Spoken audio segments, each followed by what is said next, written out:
For years, Meghan Markle's life story had a peculiar sheen, glamour, controlled appearances, and a quiet aura that kept the world guessing. Her narrative was polished, almost storybook-like, a young American woman rising through the world of entertainment, eventually marrying into one of the oldest royal families on the planet. Every photograph, every public statement, and every appearance was carefully curated. The silence surrounding her personal life was almost as powerful as the headlines that followed her. And yet, silence has a way of growing heavy. The longer it endures, the louder it resonates. It wasn't the palace, nor the media that finally broke that silence. It wasn't some journalist with a hot scoop or a viral story. It came from someone far closer, someone whose voice had long been in the shadows. Samantha Markle, Meghan's estranged sister, stepped forward. She did not shout, she did not aim to provoke. Instead, she did something far more potent. She brought clarity. Her message wasn't clouded in scandal or emotion, it was precise. It was the kind of clarity that forces attention. Samantha spoke about whispers that had floated for years, subtle hints, fragmented rumors, unexplained absences. Central among them was the suggestion that Meghan may have undergone a hysterectomy at the age of 28. For anyone unfamiliar with the medical realities, a hysterectomy is not merely a minor procedure. It's a life-altering surgery that removes the uterus, rendering natural pregnancy impossible.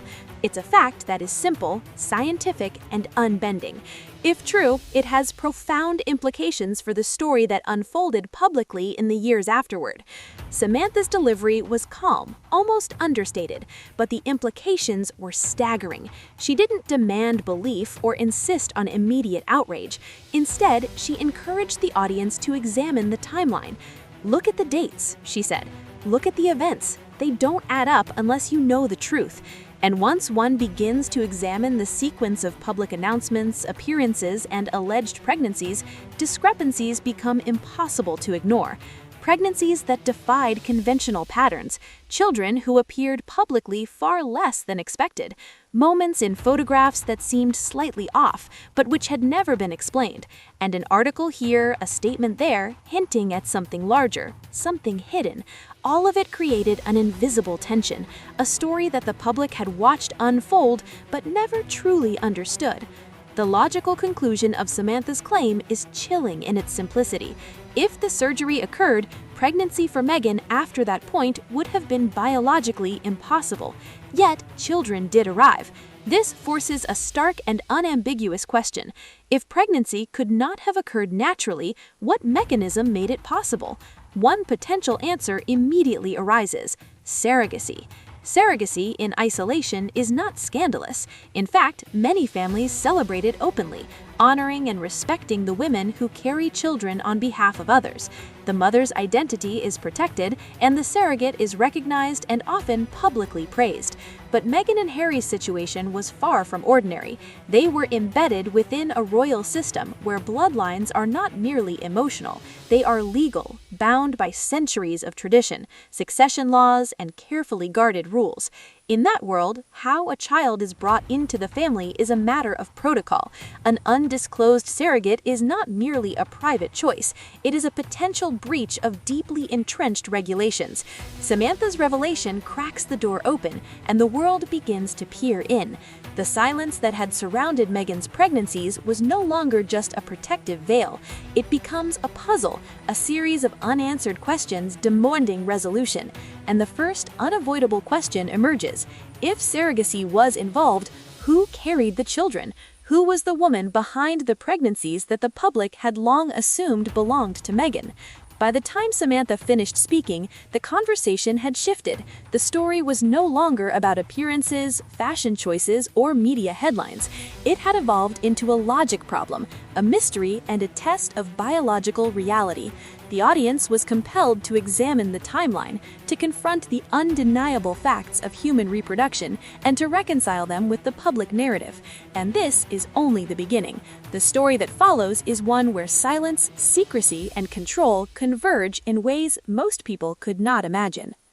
It is at this moment that a new voice entered the narrative, someone who would change everything. DL, a woman previously unknown to the public, stepped forward with a statement that would freeze the conversation in its tracks. "I carried Archie and I carried Liliette." Not assisted, not donated, not somehow partially involved, she carried the pregnancies entirely. While Meghan appeared publicly with a growing bump, DL's body was the one undergoing every medical milestone. DL's story was remarkable not for dramatics, but for precision. She described the promises she had been given: protection, privacy, dignity. What she received instead was control, erasure, and near invisibility. She was not treated as a mother, nor even fully as a woman. She was treated as a vessel, a living container whose role would vanish once the children were born. What sets DL's claim apart is the evidence she brought. She didn't rely solely on personal testimony or vague recollections. She presented records, appointment logs, detailed medical charts, embryo implantation dates, signed physician documents, and precise clinical milestones, all of which corresponded almost perfectly with Meghan's public appearances and pregnancy announcements. The two timelines ran in parallel: the visible story and the hidden reality. Every public milestone, red carpets, photos, maternity outfits, press releases, was mirrored privately in DL's medical journey. When DL experienced morning sickness, Meghan debuted a bump. When DL entered her second trimester, official announcements confirmed a pregnancy. One timeline was for the world to see, the other was reality. DL explained that she had been bound by a comprehensive legal contract, full of non-disclosure agreements designed to silence her for life. The document was meticulous, focused not on care or well-being, but on secrecy and compliance. Violations carried serious consequences: financial ruin, legal threats, complete isolation. The agreement wasn't about privacy, it was about control. Even the financial arrangements were revealing: bank statements, discreet wired transfers routed through intermediaries, and a predictable pattern